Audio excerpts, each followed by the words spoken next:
Autolite and its 96,000 dealers present Miss Marlene Dietrich in Murder Strikes Three Times, a suspense play produced and edited by William Spear. Friends, for snappy starting on zippy, snippy days, there's nothing better than a set of the famous ignition-engineered Autolite spark plugs. Mr. Wilcox, sounds like a speech. Speech? This is no speech, Debbie. This is the free flow of fervent feeling for the newest addition to the complete line of ignition-engineered spark plugs made by Autolite.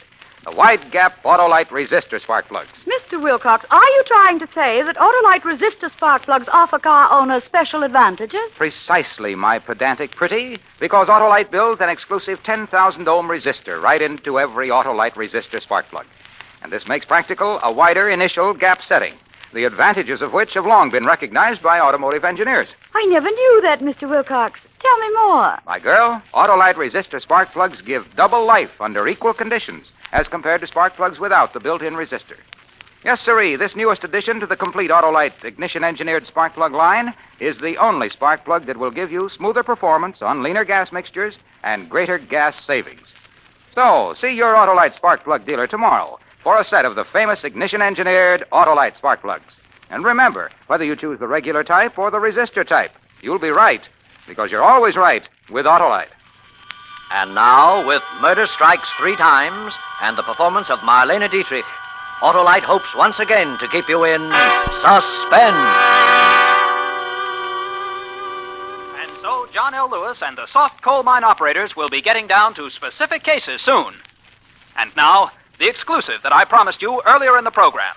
A report so sensational that I am going to devote all of my remaining time to it. I have before me a copy of a document delivered in person today to the district attorney's office by one Fredonia Bell. Fredonia Bell was the trusted personal maid of Laura Starling Morton, whom you will remember from the widely publicized murder trial of 2 years ago. This document is a statement written by Laura Starling Morton in her own hand, and it begins as follows, quote, "I only regret that it will be impossible for me to be present when this is read aloud. What I shall relate here concerns 3 men. Of these 3 men, it is not on behalf of my husband, Robert, that I write, nor on behalf of my husband, Charles. This is for Elmer. But I do not think that Elmer will ever see it. For Elmer, too, is going to die."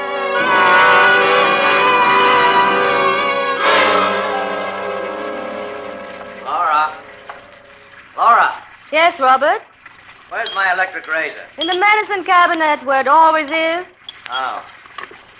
Well, Robert, I wish you wouldn't shave while you're in the bathtub that way. What's the difference where I shave? I like to shave in the bathtub. I just don't like to see you meddling with electricity while you're in there. You might get a shock or something. Oh, sure. Mrs. Thomas Edison. All right, go ahead. I don't care. I like to shave in the bathtub. I'm relaxed in a bathtub. I read in the bathtub. I think in the bathtub. I'm not going to change my habits for you. I know, dear. I suppose that is a lot to expect. Oh, for heaven's sake. Why can't women understand? Robert!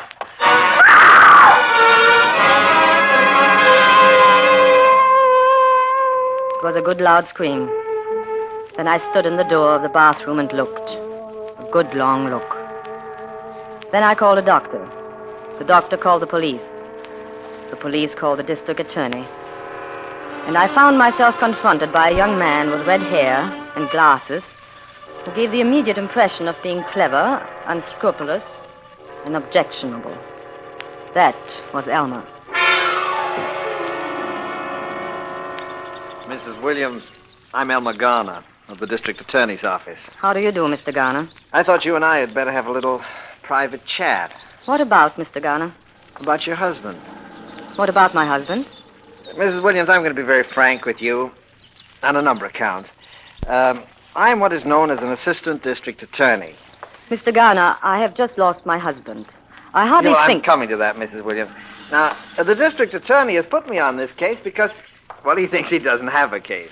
Routine investigation. Now, maybe it's because the DA is essentially a nice man with nice instincts, and I am not, but I don't agree with him. About what? About not having a case. Because I can smell them, Mrs. Williams. I can smell them a mile away. What can you smell, Mr. Garner? Murder. Oh, I see. Good. Oh, your attitude is very good. No phony hysteria, no fake indignation. Realistic. Oh, I like that. I'm that way myself. Mr. Garner, I'm trying my best to maintain my composure under trying circumstances. I must say your extraordinary insinuation does not make it any easier. Now, look. I know you killed him. And you know that I know you killed him. Mr. Garner. Now, as I said, I was going to be very frank with you, Miss Williams, and I am. On your side of the story is the fact that although I know you killed him, it may be a little difficult to prove that you killed him. Not too difficult, but a little. I should think it might, since it is utterly untrue. Now, let's see what cards I hold. You are a laboratory technician, or you were before you were married, right? Right. And your technical knowledge would have told you that a man using a faulty electrical appliance while sitting in a tub full of water stood an excellent chance of electrocuting himself. I also know that a man firing a bullet into his head would stand an excellent chance of killing himself.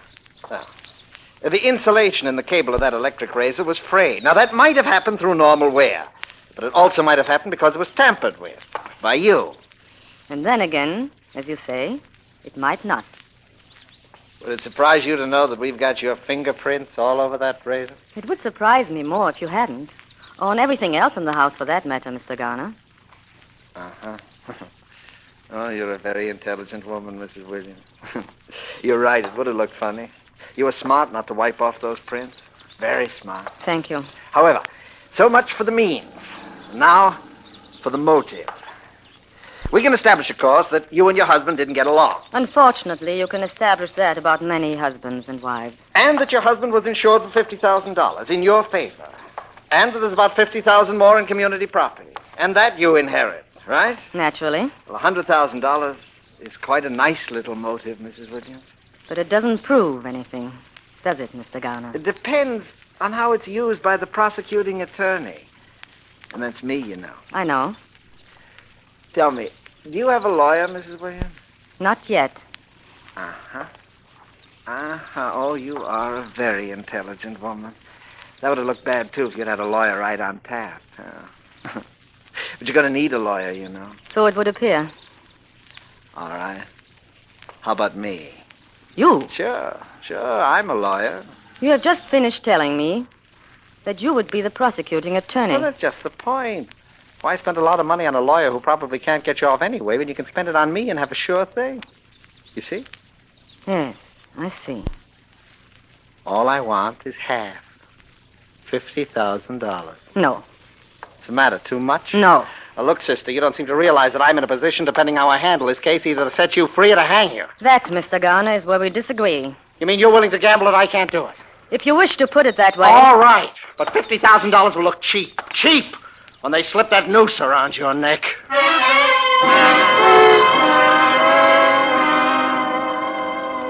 There she sits, ladies and gentlemen of the jury.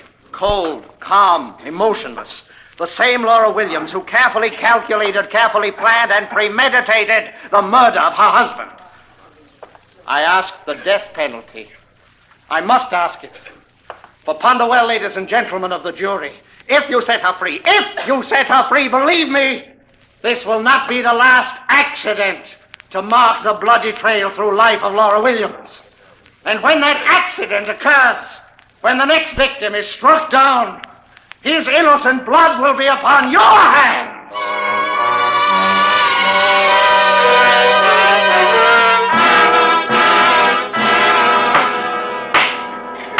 Ladies and gentlemen of the jury, have you reached a verdict? We have. What is your verdict? On the grounds of insufficient evidence, we find the defendant not guilty. Well,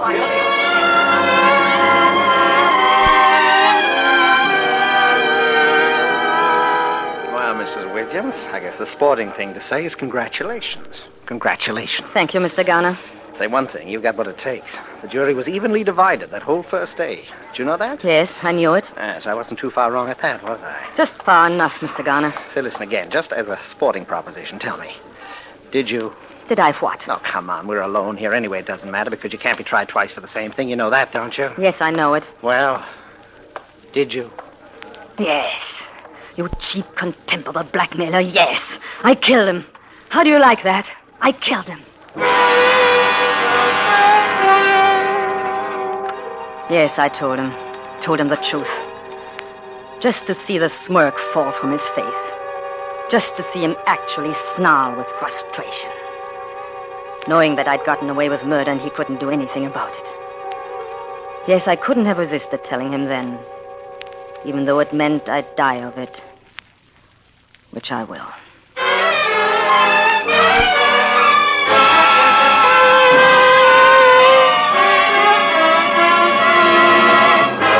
Autolite is bringing you Marlene Dietrich in Murder Strikes 3 Times. Tonight's production in radio's outstanding theater of thrills, Suspense.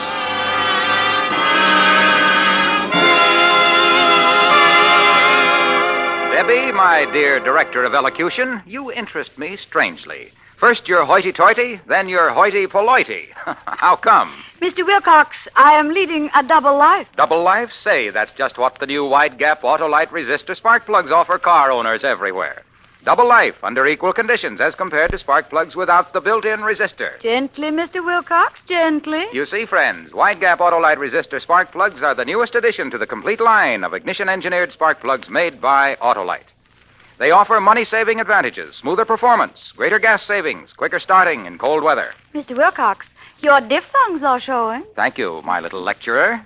Next time you stop at your favorite service station, ask your dealer to install a set of ignition-engineered Autolite spark plugs in your car. And whether you choose the regular type or the resistor-type spark plugs, you'll be right, because you're always right with Autolite. And now, Autolite brings back to our Hollywood soundstage our star, Marlene Dietrich, and featuring Hans Conried as Elmer in Murder Strikes 3 Times, a tale well calculated to keep you in suspense.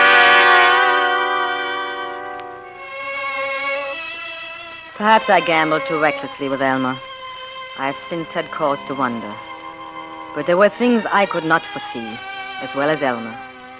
Suffice it to say that after my acquittal, with $100,000 from Robert's estate, I moved to another city and took up my life again under another name. That there, as Laura Starling, I met and married Charles Morton, a charming and eccentric man whose genius as a research chemist accounted not only for those qualities which endeared him to me, but for a very considerable personal fortune as well. I was quite happy and completely in love. And as the years went by, I had seen, I thought, the last of Elmer.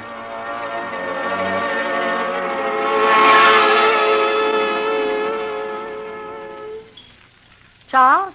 Oh, Charles, Yes, my dear. I have your coffee. Coffee? You said you wanted coffee. It's ready now. But I have some coffee. You took that out there 3 hours ago. Now come in and get your coffee. Yes, in a moment, my dear. As soon as I finish... Charles, you come out of that smelly laboratory and have your coffee. Besides, I have a surprise for you. You have? Well, I'll be right in, dear. And bring the other coffee cup with you. Yes. Now, what's all this about a surprise? Look. What? Oh, yes. I seem to have left my glasses in the laboratory. Oh, Charles, you're simply priceless. It's a cake. This is our anniversary, darling. Our 4th wedding anniversary. Is it? So it is. Laura, this is so thoughtful of you. I'm afraid I'm hopeless, my dear. I know it's the husband who should be thoughtful, but You're just you, darling. Now sit down and relax for a while. Yes. Oh, here's your cup. Thank you. Charles, what's in that cup? Coffee. Charles, I'm sure that even in the atomic age, coffee does not come in the form of white crystals. Oh, yes. I'd finished my coffee and... Charles, what is it? Thiochlorate. You see, at the moment, I'm Charles. working... What? That's deadly poison. So it is. You see, the Oh, cyanide Charles, I radic- wish you wouldn't mix things up in the cups and dishes that way. It's dangerous. Dangerous? Suppose you got the cups mixed up. Suppose you Good drank... heavens, Laura. Half the stuff you use in chemistry is dangerous if you go to drink it. But who's going to do that? It's like eating soap. You wash your hands with it every day, but who'd think of eating it? Now, you take that cup right back out to the laboratory and empty it and wash it out. Well, all right.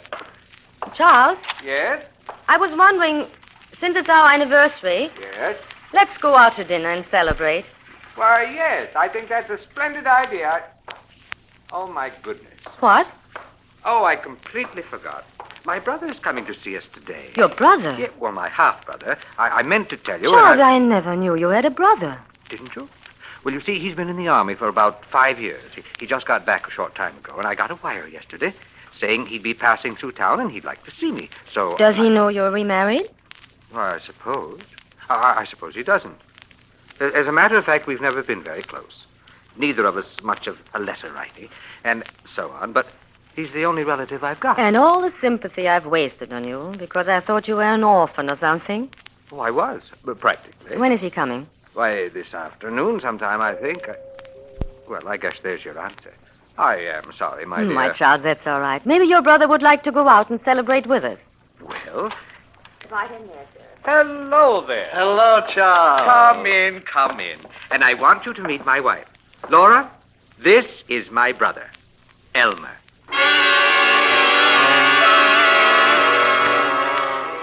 There was no doubt that it was Elmer. There was no doubt that he recognized me. And there was no doubt in my mind as to how he intended to play his hand this time either. For he gave no public sign of recognition, but simply looked straight at me and smiled. And smiled and smiled. So you've gone into private practice, eh, Elmer? Criminal law, I suppose. Mm-hmm. Yeah, there's no appreciation in this country of men who hold public office, financially at least. Oh, Elmer, you always did have your eye on the dollar, didn't you? What about your racket, Charlie? What have you been up to? Oh, just puttering around here in my laboratory. You mean right here at home? Of course. Oh, I guess that's new since you were here last. Well, there's a lot that's new since I was here last. It's right in there, right through those doors. Isn't that sort of a nuisance for a wife? Or isn't it? Not in the least. Why should it be? Now, Laura, don't try to cover up my failings. Just before you came, she was scolding me for carrying thiochlorate around in the family coffee cup. Isn't that interesting? Isn't that a coincidence? Why? Now, I was just thinking, what a fine setup for a murder. Now, somebody poisons the chemist in his own laboratory, and it looks just like an accident. Neat, huh? You will find that Elmer has a morbid mind, my dear. he used to try people for murder back in Illinois. And I tried some beauties, too. Oh, I've got to get going. I'm sorry I can't accept your invitation for tonight. But you are staying over a few days, are you? Oh, yes. I'll see you again. Good. Soon. Good. Now, don't bother to come to the door with me, Charles. I know you want to get back to your work. Well... Perhaps Laura will, huh? Give us a little chance to get acquainted. Why, yes, of course. Call us, Elmer. Well, you can depend on it, Charlie. Good. Well. Little Laura Williams.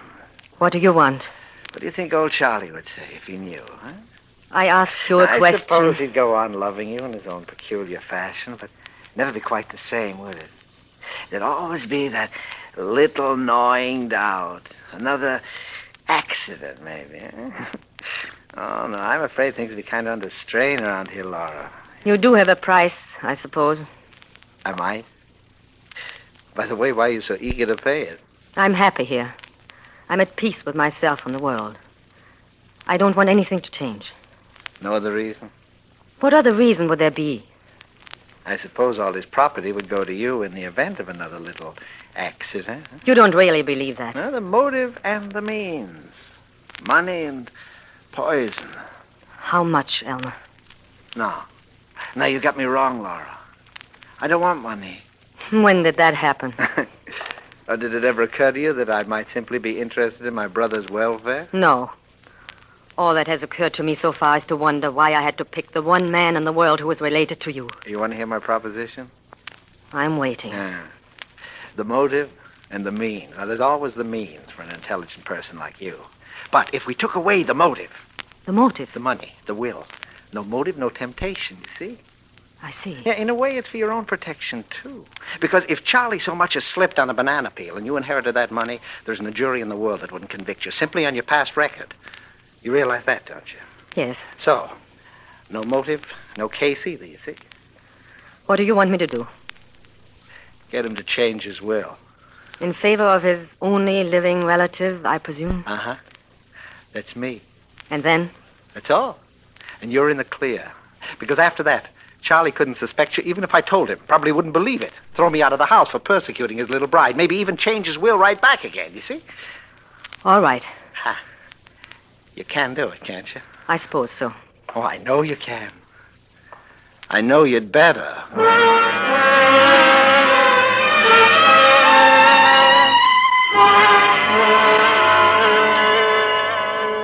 It seems such a strange request from me. Darling, I don't want your money. I only want you. I know, dear, but after all, I'm considerably older than you are, my dear, and chances are that someday... No, the whole idea of losing you and then profiting by it, it's just hateful. But who else would I leave it to? Leave it to your brother. Elmer?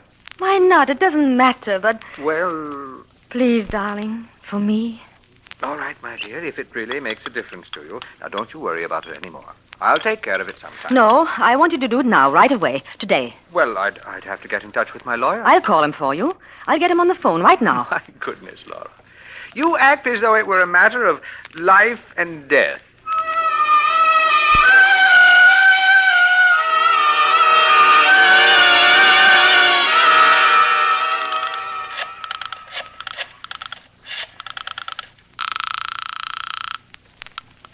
Ambassador Hotel.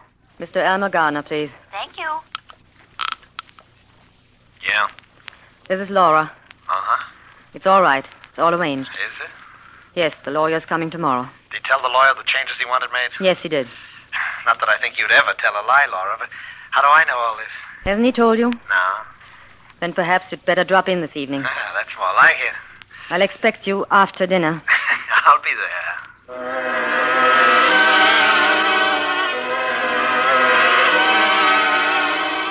Alma arrived this evening, less than an hour ago. We were having coffee in the living room. Earlier, Charles had been showing him through the laboratory. It was not until after that I had a moment to speak to him alone. Ah, the wonderful fellow, old Charlie. So trusting. Did he tell you? About what? The will. Oh, that. Yeah. It seems to be that I'm to be old Charlie's beloved heir. Huh? He still can't understand it. Are you satisfied then? My dear Laura, I was never more satisfied in my life. Almost evens things up, doesn't it? Almost. You never forgot that, did you? That you lost. Lost? Who says I lost? Game isn't over till the last card is played, sister. It is for you. Now get out of here. Okay. All in good time. Sorry I had to leave you, but those reactions have to be checked every hour. Oh, that's all right, Charlie. Laura and I were just going over old times in Illinois. You didn't know we both came from Illinois, did you? No, I hadn't realized. I'm sure I told you, Charles. You must have forgotten. Oh, yes, probably. Coffee ready? Yes. Will you have coffee with us, Elmer? Oh, you bet I will. Anything in it? No, nothing in mine. Charles always takes his black, too. Laura does make the best coffee. Well, then, here's to Laura's coffee. There was something about his smile when he said it. That smile. And then all of a sudden I saw it. I saw the whole terrible thing. Don't drink it, Charles! Charles! Well, old Charlie seems to have keeled over, huh? Wouldn't be surprised if that was thiochlorate poisoning. Charles! The motive and the means. And the motive's a real beaut this time, Laura, because you had to kill him before he changed his will. Neat, huh? You killed him. Sure, but that's not what the jury's going to think. No. And, of course, I'll get the money anyway. You couldn't very well collect it, because they're going to hang you. No!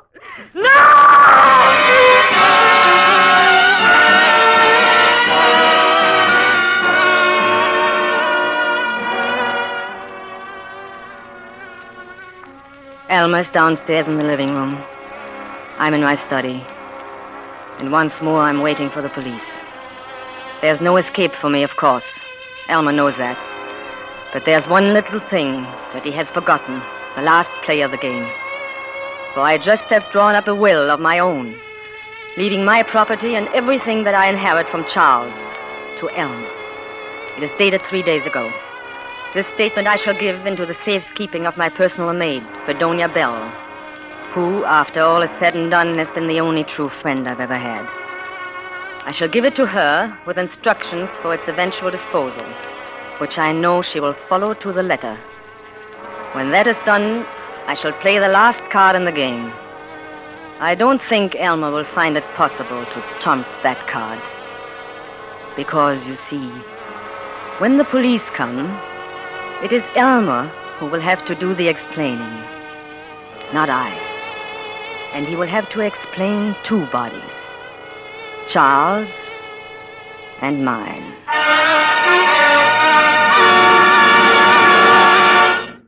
Charles and mine. Unquote.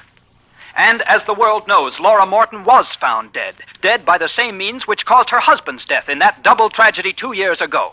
And now we have this document. And the irony of the document, ladies and gentlemen, the terrible irony, is that it was delivered to the district attorney's office by Fredonia Bell this evening at 8 o'clock, 2 years later. And why did the good Fredonia wait until tonight? Because she was thus following explicitly the instructions of her mistress, Laura Starling Morton, who specified that the envelope be handed to the police exactly 24 hours after the execution of Elmer Garner. Good night.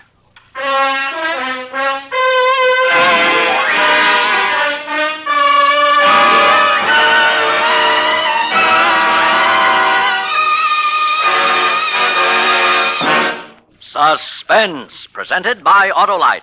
Tonight starring Marlene Dietrich and featuring Hans Conried. Well, Deborah, are you satisfied with my diction? Completely, Mr. Wilcox. I've decided it is what you say that matters, not how you say it. Well, then, let me say that Autolite makes more than 400 products for cars, trucks, planes, and boats in 28 plants, coast to coast. These include complete electrical systems used as original equipment on many makes of America's finest cars. Spark plugs, batteries, generators, coils, distributors, starting motors, bullseye, sealed beam headlights. All engineered to fit together perfectly, work together perfectly, because they're a perfect team. So, friends, don't accept electrical parts supposed to be as good. Ask for and insist on Autolite, original factory parts at your neighborhood service station, car dealer, garage, or repair shop. Remember, you're always right with Autolite.